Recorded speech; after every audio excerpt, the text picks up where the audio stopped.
নমস্কাৰ আপোনাক আপোনাৰ ঘৰ ক'ত মোৰ বৰপেটাত নহয় আপুনি ইয়াত অনুষ্ঠান পৰিৱেশন কৰিবলৈ আহিছে থিয় নাম গাম হয় হয় হয় এই অনুষ্ঠানটোৰ প্ৰতি বা থিয় নামটো আপুনি কিমান দিনৰ পৰা চৰ্চা কৰি আছে মই থিয় নামটো মই গোটেই সৰুৰ পৰা গাই আছোঁ কিন্তু ৰেডিঅ' চেণ্টাৰত মই 87ৰ পৰা মই থিয় নাম গাই আছোঁ হয় আপোনাৰ পৰিচয়টো কওকচোন মোৰ নাম নকুল দাস নকুল দাস কওকচোন অকণমান থিয় মোৰ নাম নকুল দাস থিয় নাম মই 87ৰ পৰা মই থিয় নাম ৰেডিঅ'ত মই জড়িত তাৰে আগতে সৰুৰ পৰা গাইছোঁ আমাৰ পিতাও নামৰ পাঠক আছিল আৰু মোৰ গুৰু নৰহৰি পাঠক বৰপেটাৰ বিখ্যাত 60 জাতৰ কাম কৰা মানুহ আছিল আৰু তেখেতে শিল্পী পেঞ্চন পাইছিল তেখেতৰ পৰা মই নাম হোলী গীত এই থিয় নাম নাওকালৰ গীত শিকিছোঁ আৰু সেই আমি তেখেতৰ লগতে অসম তথা ভাৰতবৰ্ষৰ প্ৰায়বোৰ ঠাইতে আমি অনুষ্ঠান কৰিব গৈছোঁ আজি পৰম সৌভাগ্য নলবাৰীত এনেকুৱা অনুষ্ঠানত আমাক আজি আকাশবাণী গুৱাহাটী কেন্দ্ৰৰ থিয় নাম গোৱাৰ কাৰণে আমন্ত্ৰণ জনাইছে জানো আপোনাৰ সৈতে কিমানজনমান সংগী থাকে সংগীত আজি আমি 12জন আহিছোঁ মই সৈতে 12জন আপুনি কোনটো অংশ গাব আজি মই আজি আমাৰ শ্ৰীকৃষ্ণৰ চোৰ ধৰা পিম্পৰাৰ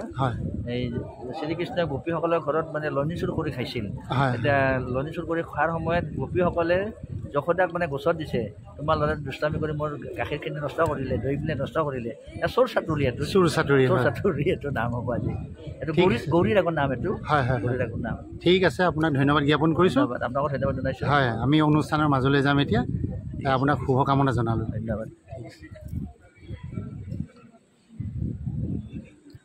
প্ৰজ্ঞাৰ চেতনাৰে ঋদ্ধ সুন্দৰ সুন্দৰ শব্দ ব্ৰহ্মৰে ৰেডিঅ'ত যি কথা কয় সেই মানুহগৰাকীকে আজি মই লগ পাইছোঁ মোৰ বাবে এটা বৰ সুন্দৰ মুহূৰ্ত বুলি ভাবিছোঁ নামটো মই ক'বই নালাগে ৰেডিঅ'ৰ মাতটো শুনিলে যেনেকৈ দুগেশ্বৰ বৰঠাকুৰৰ ৰেডিঅ'ৰ মাতটো শুনিলেই গম পায় আজি গুৱাহাটী আকাশবাণী কেন্দ্ৰৰো এজন মানুহৰ মাতটো শুনিলেই গম পায় তথাপিও মই আপোনাৰ পৰিচয়টো ল'ব বিচাৰিছোঁ হয় নমস্কাৰ মই সীমান্ত বাৰ্মা আৰু আকাশবাণী গুৱাহাটীত কাম কৰি আছোঁ আৰু অনুষ্ঠান কৰি থাকোঁ নিশ্চয় ফেচবুকত আপোনালোকে দেখাই পায় সুন্দৰ সুন্দৰ মানে কি আংগিকভাৱে তেখেতেও সুন্দৰ সুন্দৰকৈ কথাবোৰ কয় আজি অনুষ্ঠানটোৰ বিষয়ে অকণমান কৈ দিয়ক আগতীয়াকৈ আজি এয়া আমাৰ স্বাধীনতা সংগীত সন্মিলন আৰু প্ৰতিটো যিটো আমাৰ যিটো ৰাজধানীৰ যিটো ধৰক আকাশবাণীৰ কেন্দ্ৰ আছে অসমৰ কাৰণে আমাৰ ধৰক কেপিটেল ষ্টেচন বুলি কয় গুৱাহাটী গুৱাহাটীৰ ওপৰত দায়িত্ব তেনেদৰে প্ৰতিখন ৰাজ্যৰ কেপিটেল ষ্টেচনে একোটাকৈ অনুষ্ঠান কৰিছে স্বাধীনতাৰ লগত আমাৰ ভাৰতৰ যি স্বাধীনতা দিব তালৈ সংগতি ৰাখি একোটাকৈ অনুষ্ঠান কৰা হৈছে তাত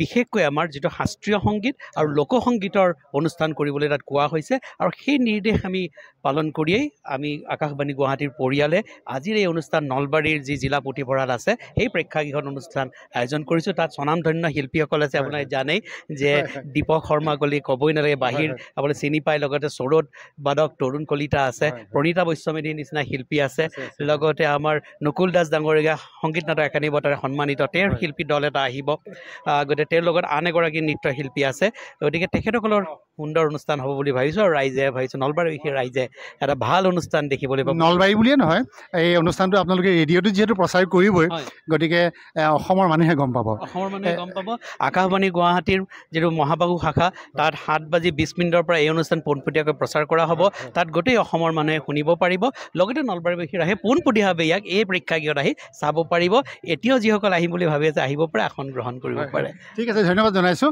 তথাপিও আপুনি ইমান সুন্দৰকৈ কথাবোৰ কয় মই মানে সঁচাকৈ আপ্লুত হওঁ ৰেডিঅ'ৰ যিটো নষ্টালজিক অনুভূতি সেই বিষয়ে অকণমান ৰেডিঅ'টো মানে নাইকিয়াই হৈছে আজিকালি তথাপি আপোনালোকৰ প্ৰচেষ্টাত কিন্তু পুনৰ উজ্জীৱিত হৈছে নাই আমি নষ্টালজিক বুলি নাভাবোঁ ৰেডিঅ' আমাৰ সংগী বুলি ভাবোঁ ৰেডিঅ' আমি পিচ অফ মাইণ্ড বুলি ভাবোঁ মানসিক শান্তি বুলি ভাবোঁ ৰাতিপুৱা ঘৰত টিভি লগোৱাটো কোনো এটা সংস্কৃতি নহয় আমি কোনোৱে ঘৰত নকৰে টিভি নলগায় সি ডিষ্টাৰ্বেঞ্চ ক্ৰিয়েট কৰে আমি ৰেডিঅ' লগাই আপুনি কামো কৰিব পাৰে নিউজ পেপাৰখন ৰাতিপুৱা পঢ়িব পাৰে চাহ একাপ খাব পাৰে ধুনীয়াকৈ পঢ়িব পাৰিলে আপুনি ঘৰুৱা কাম কৰিব পাৰে ফুলনিত কাম কৰিব পাৰে গতিকে ৰেডিঅ' এটা পিচ অফ মাইণ্ড আপুনি ৰেডিঅ' লগাই ধ্যানো কৰিব পাৰে ৰেডিঅ'ৰ অনুষ্ঠান শুনি বিশেষকৈ আকাশবাণীৰ অনুষ্ঠান শুনি আপুনি ধ্যানো কৰিব পাৰে আমি ইমানখিনি ক'ব পাৰোঁ বৰ সুন্দৰ কথা ক'লে ধ্যান কৰিব পাৰে বুলি ক'লে গতিকে সেয়াই আমি ভাবোঁ আমাৰ সংগী ৰেডিঅ' এতিয়াও সংগী হৈ আছে সংগী হৈ থাকিব আৰু অডিঅ' ফৰ্মেট কিন্তু নাইকিয়া নহয় অডিঅ' ফৰ্মেট বাউন্স বেক কৰিছে টিভি লাহে লাহে নাইকিয়া হৈছে মানে মোবাইলত আহিছে মোবাইলত ৰেডিঅ' আহিছে ৰেডিঅ' এপ আহিছে মেট্ৰ' ট্ৰেইনত গৈছে মানে ৰেডিঅ' শুনি গৈছে গাড়ীত গৈছে FM ৰেডিঅ' শুনি আছে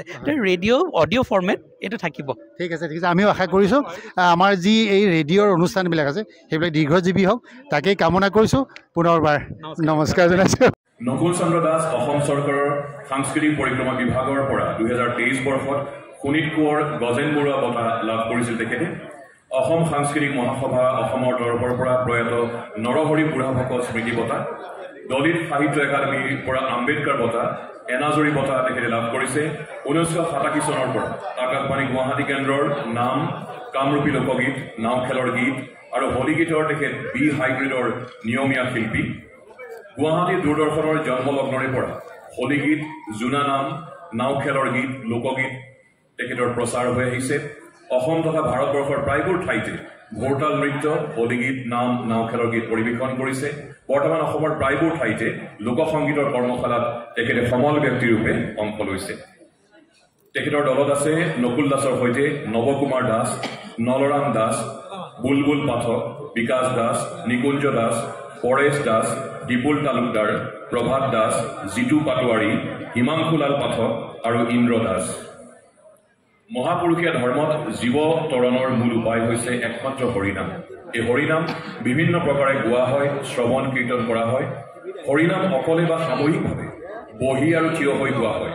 বৰপেটা অঞ্চলত সামূহিকভাৱে থিয় হৈ পৰিৱেশন কৰা থিয় নামৰ এক সুকীয়া বৈশিষ্ট্য আৰু ঐতিহ্য আছে। শুদ্ধ অন্তৰেৰে সকলোৱে ইয়াত ভাগ ল'ব পাৰে। আজি পৰিৱেশন কৰিবলৈ লোৱা নামক জোনা নাম বুলি কোৱা হয়। থিয় নামৰ বিশেষ মধুৰ অংশটো হৈছে জোনা। আজি পৰিৱেশন কৰিবলৈ লোৱা জোনা নাম চোৰধৰা পিম্পৰা গুচোৱাৰ পৰা লোৱা হৈছে। শ্ৰীকৃষ্ণ গোপীৰ ঘৰত গৈ দধি দুগ্ধ চুৰ কৰি খোৱাত কৃষ্ণক কি বুলি দুখী সজাই মাতৃ যশোদা কৃষ্ণৰ যি অকীৰ্তি সেয়া বৰ্ণনা কৰিছে। আহক আমি উপভোগ কৰোঁ নকুল চন্দ্ৰ দাস আৰু সংগীসকলৰ জোনা নাম। কৃষ্ণ বল, হৰি বল, হৰি বল, হৰি বল, হৰি বল, হৰি বল, হৰি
আপোনাক নমস্কাৰ জনাইছোঁ।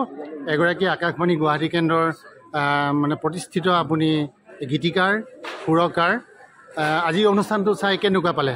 ভাল, বৰ সুন্দৰ অনুষ্ঠান আৰু আমাৰ নলবাৰী জিলাৰ পতাকাৰ কাৰণে অশেষ ধন্যবাদ দিলোঁ আকাশবাণীলৈ। গতিকে অনুষ্ঠানটো বৰ সুন্দৰ অনুষ্ঠান। মই আপোনাৰ নামটোও কোৱা নাই নহয়, কেশৱ দত্ত এখেত। ঠিক আছে, ধন্যবাদ। মই দুগৰাকী শ্ৰোতাৰ পৰা অকণমান অভিমত এটা ল'ব বিচাৰিছোঁ। আপোনাক নমস্কাৰ জনাইছোঁ। আপোনাৰ নামটো কওকচোন। খগেশ্বৰ ডেকা। কেনেকুৱা লাগিলে অনুষ্ঠানটো চাই? বঢ়িয়া হৈছে। ৰেডিঅ'ৰ এই যে তাহানি দিনৰ ৰেডিঅ'ৰ অনুভৱটো আহিছেনে আকৌ? সেই তাহানি দিনৰ ৰেডিঅ'ৰ অনুভৱটো আহিছেনে আকৌ?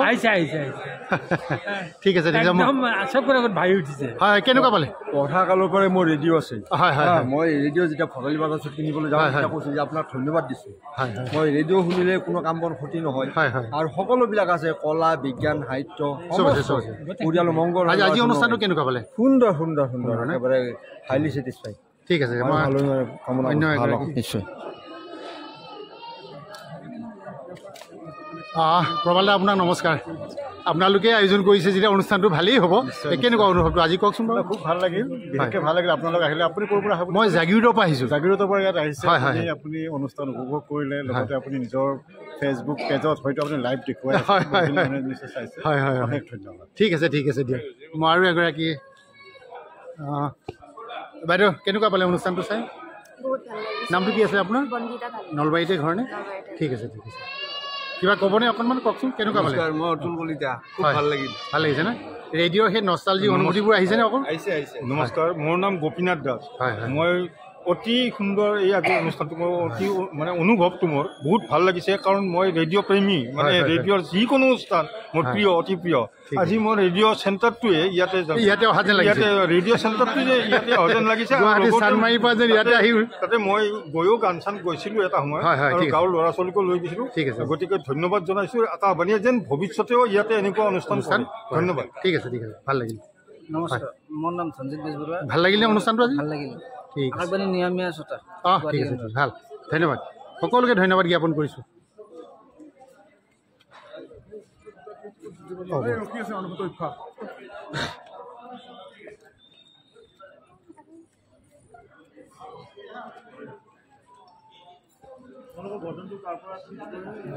শেষত সকলোকে শ্ৰদ্ধা জনাই অনুষ্ঠানটি সামৰিব বিচাৰিছোঁ। এয়া আকাশবাণী গুৱাহাটী কেন্দ্ৰৰ বিষয়ববীয়াসকল সুন্দৰকৈ আছে।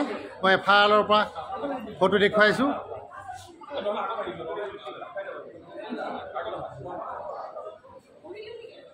আচলতে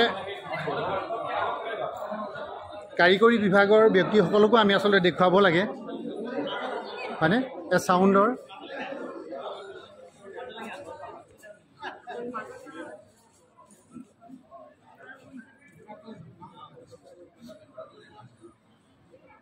তেখেতেও কৰি আছে। আপোনাকো ধন্যবাদ জনাইছোঁ। লক্ষেশ্বৰ ডেকা, ধন্যবাদ। হয়, অনুষ্ঠানটো চাম বুলি আহিছোঁ আপোনাৰ।